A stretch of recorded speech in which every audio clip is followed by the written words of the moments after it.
नमस्कार। प्रस्तुत है पासी समाज का अतीत और गौरवशाली इतिहास। आइए आप सबको पासी समाज के अतीत और इसके गौरवशाली इतिहास की तरफ ले चलते हैं। लेकिन दर्शकों, पासी समाज का इतिहास जानने से पहले इसकी उत्पत्ति के बारे में प्रकाश डालना आवश्यक है।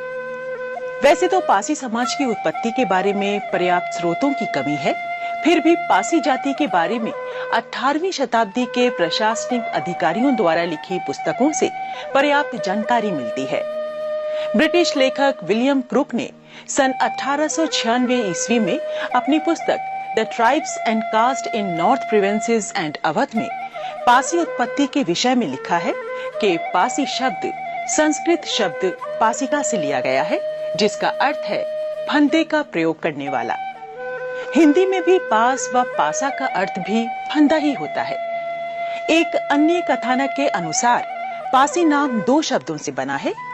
पा अर्थात पकड़ और आसी का मतलब तलवार, जिसका अर्थ है जो हाथ में तलवार लिए है उसे पासी कहा जाता है। पासी एक मार्शल समुदाय है जो राजाओं की सेना में भी होते थे और पूरा समूह एक लड़ाकू कौम थी। विद्वानों के अनुसार पासी जाति के लोग आदिवासी मानव के रूप में भी जाने जाते थे, जो रस्सी या फंदे के सहारे ऊंचे ऊंचे पेड़ों पर चढ़ने व मछली या जंगली जानवरों को पकड़ने का काम करते थे। आज भी कुछ राज्यों जैसे बिहार, बंगाल, झारखंड में ये ताड़ी निकालने का कार्य करते हैं। कुछ हास्यास्पद लोक कथाओं के अनुसार कहीं परशुराम के पसीने से उत्पत्ति तो कहीं बहादुरी के अनुसार कुछ अन्य कथानक प्रचलित हैं। सिंधु घाटी सभ्यता काल में आर्यों के आने से पहले अनार्य लोगों का कार्य शिकार करना व खेती करना था। एक अन्य कथानक के अनुसार पासी जाति की एक उपशाखा है महापासी, जो पासी समुदाय के घर जाकर अपने राजाओं की वीर गाथाओं को सुनाया करते थे। इस वीर गाथा गीत को पवारा कहा जाता है। पासियों की एक प्रमुख नृत्य शैली और वाद्य यंत्र है। वाद्य यंत्र में डमरू, हुड़क या दनकी होती है। प्रमुख नृत्य तांडव नृत्य होता है जो युद्ध गीत के साथ गाया जाता है, जिसका सार होता है हुंकार भरकर आक्रमण करो और मुक्का मारकर आगे बढ़ो।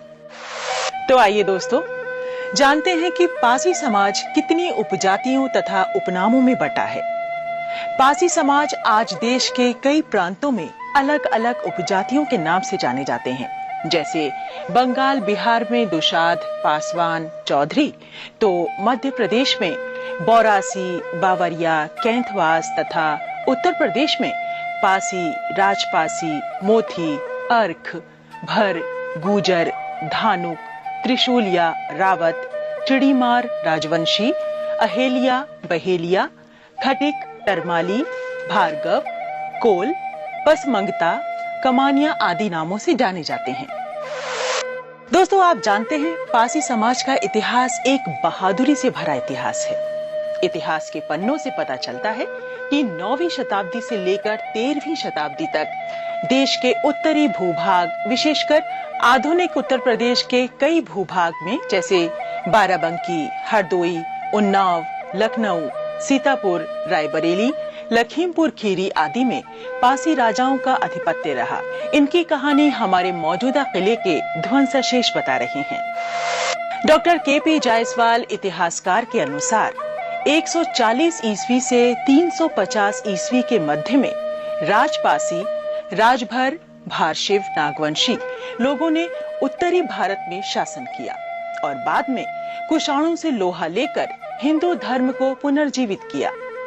यहाँ जो भारशिव रहे वही दक्षिण भारत में लिंगायत संप्रदाय कहलाए। ये भी उल्लेख किया जाता है कि यदि राजपासी, भारशिव, नागवंशी न होते तो भारत में हिंदू सभ्यता संस्कृति न होती। हमें जिन पासी राजाओं की जानकारी मिलती है उनमें प्रमुख रूप से 10वीं शताब्दी में महाराजा सुहेल देव पासी, जिनका आधिपत्य क्षेत्र श्रावस्ती व बहराइच था। इनका शासनकाल सन 944 ईस्वी से 1044 ईस्वी माना जाता है। उन्होंने काबुल के बादशाह के पुत्र सैयद सालार मसूद गाजी को लड़ाई के मैदान में मार गिराया था, जिसे गाजी मियां के नाम से जाना जाता है। इसके अतिरिक्त लखनऊ परिक्षेत्र में महाराजा लाखन पासी, महाराजा बिजली पासी, उन्नाव हरदोई क्षेत्र के महाराजा सातन पासी, डलमऊ रायबरेली के राजा डालदेव पासी, सीतापुर के कन्नौज राजा जयचंद्र के समकालीन महाराजा छीता पासी तथा गोड़वा रोहनिया रायबरेली के महाराजा माहे पासी का जिक्र मिलता है। इसके अतिरिक्त सीतापुर के खैरा पासी, लहरी पासी बाराबंकी परिक्षेत्र के राजा गंगा बख्श रावत का उल्लेख मिलता है। आइए दोस्तों, भारत की आजादी में पासी समाज का क्या योगदान रहा, उसके बारे में चर्चा करते हैं।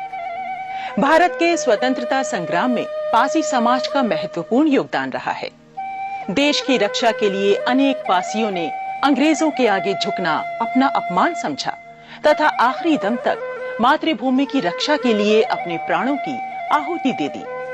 उनमें प्रमुख रूप से 1857 के प्रथम संग्राम में लखनऊ की बेगम हजरत महल ने अपने पति की गिरफ्तारी के बाद महिलाओं की सेना गठित की थी, जिसकी कमांडर ऊदा देवी थी, जो लखनऊ के समीप उजरियाओं गांव की रहने वाली थी। उनका पति मक्का पासी भी अंग्रेजों की सेना का सेनानायक था, जिसने चिन्हट के युद्ध में भाग लिया और वीर गति प्राप्त की। इसका बदला लेने के लिए ऊदा देवी पासी ने संकल्प लिया और पेड़ की चोटी पर चढ़कर 16 नवंबर 1857 को 36 अंग्रेजों को एक एक कर मौत के घाट उतार दिया और अंत में उनकी भी शहादत हुई। इसकी कहानी लखनऊ का सिकंदरबाग स्थल कर रहा है। इस